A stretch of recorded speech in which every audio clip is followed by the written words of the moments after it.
বিয়ের আসরে আসবাবপত্র, ফ্রিজ বা নগদ টাকার খাম এসব তো সেই পুরনো আমলের গল্প। কিন্তু চট্টগ্রামের ফটিকছড়িতে যা ঘটল তাকে এক কথায় বলা যায় বিপ্লব।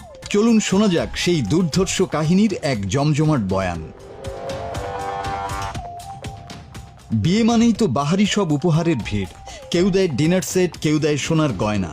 কিন্তু চট্টগ্রামের ফটিকছড়ির নারায়ণহাট ইউনিয়নের শ্বেতছড়ায় যা ঘটল তাতে উপস্থিত অতিথিদের চোখ তো কপালে। দূর থেকে শোনা যাচ্ছিল সাইরেনের শব্দ।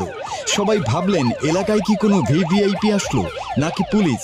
গেটের কাছে আসতেই দেখা গেল একদল তরুণ পুরো সিকিউরিটি প্রোটোকল মেনে বিশেষ কায়দায় এগিয়ে আসছে। তাদের হাতে কোনো হীরার আংটি নেই, আছে দামি এক তরল পদার্থ।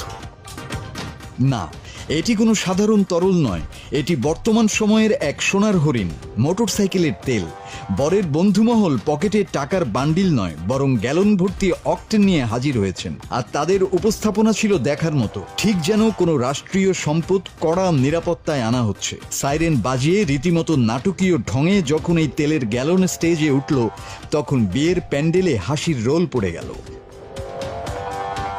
উপস্থিত অতিথিরা প্রথমে কিছুটা ভ্যাবাচাকা খেলেও মুহূর্তেই বুঝতে পারলেন এ তো কেবল উপহার নয়, এ হলো বর্তমান সময়ের বহুল কাঙ্ক্ষিত সোনার হরিণ।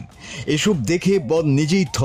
তিনি হয়তো ভেবেছিলেন উপহার হিসাবে বড়জোর একটা স্মার্ট ওয়াচ বা পোশাক পাবেন, কিন্তু বিয়ের গিফট হিসাবে আস্ত গ্যালন ভর্তি অকটেন পাবেন, এ যেন তার 7 জনমের স্বপ্নেও ছিল। বর্তমান সময়ে অকটেন তো স্বর্ণের মতো হয়ে গেছে, বুঝলেন। এই কারণে আমি অনেক উৎসাহিত এবং সবাই খুব আনন্দিত। না, আমি এগুলো ভাবি না যে এরকম হবে, অকটেন আসবে বা এটা তো দামি জিনিস আসবে, যে এটা আমার জীবনে অনেক বড় স্মৃতি হয়ে থাকে।